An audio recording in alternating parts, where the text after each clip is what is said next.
Subscribe now and press the bell icon. Never miss an update. नहीं बोलो sir ये fan आज सुराज्य सेनेच्या वतीने एकूण महाराष्ट्रातील परिस्थिती लक्षात घेता सेक्युलर पक्ष काँग्रेस राष्ट्रवादी हे पूर्णतः बीजेपी सोबत मॅनेज झालेले आहेत.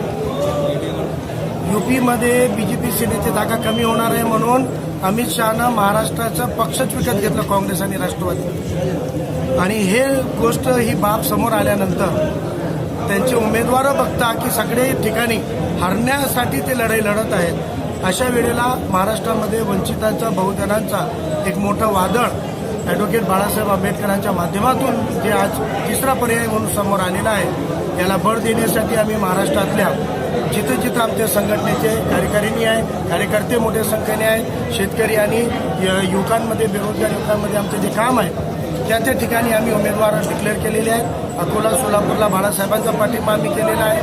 तसंच नांदेडसहित आम्ही 6 जागेवर पाठिंबा देत आहोत. नांदेड जिल्ह्यामध्ये अशोक चव्हाण यांनी गेल्या 30-40 वर्षामध्ये सर्व वंचित घटकांना अधिक वंचित करण्याचं जे एक षडयंत्र चालवलेलं आहे ते उधळून लावण्यासाठी नांदेड जिल्ह्यामधली RSS आणि BJPची सीट ही चिखलीकर नाही लढवत आहे, ते अशोक चव्हाण लढवत आहे. आणि अशोक चव्हाण यांच्या पाठीशी BJPचे आणि RSSचे जे छुपे समर्थक आहेत ते त्यांना साथ देतात. हे महानगरपालिकेच्या निवडणुकीमध्ये आणि आताही आपण बघितलेली आहे.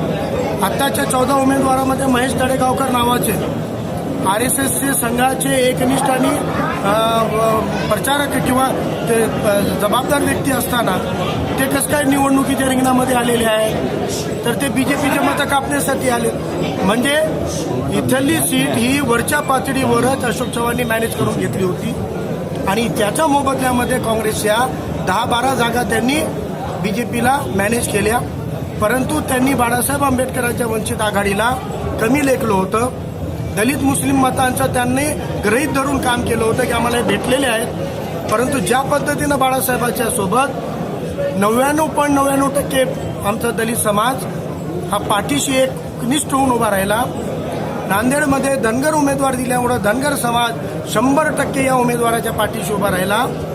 आणि माननीय मुस्लिम समाजाच्या उलेमाच्या बैठकीमध्ये जे मुस्लिम समाजाच्या रोषाला अशोक चव्हाणाला समाधानकारक उत्तर देता आलं नाही, त्यांना उत्तरच देता आलेलं नाही आहे आणि अजूनही ती थप्पडकी गुंसारखी त्यांच्या कानात गुंजत आहे. त्यामुळं मुस्लिम समाज हा सुद्धा काँग्रेसच्या पाठीमागून सरकलेला आहे आणि आता त्यांना त्यांच्या चुका जड पडत आहेत. म्हणून 5 वर्ष विरोधी पक्षात असताना कधी त्यांनी सेना बीजेवर आरोप केले नाहीत. आता इतकी मोठी निवडणूक असताना ते आणि त्यांचे वक्ते जिथेही जातात फक्त वंचित फक्त वंचितवरच त्यांनी टार्गेट करतायत.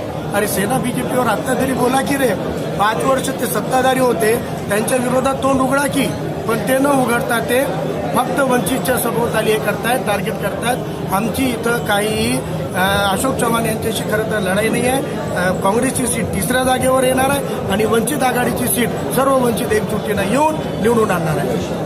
सर भविष्यामध्ये MIM मध्ये दाखल होण्याची वेळ आली तर तुम्ही जाणार?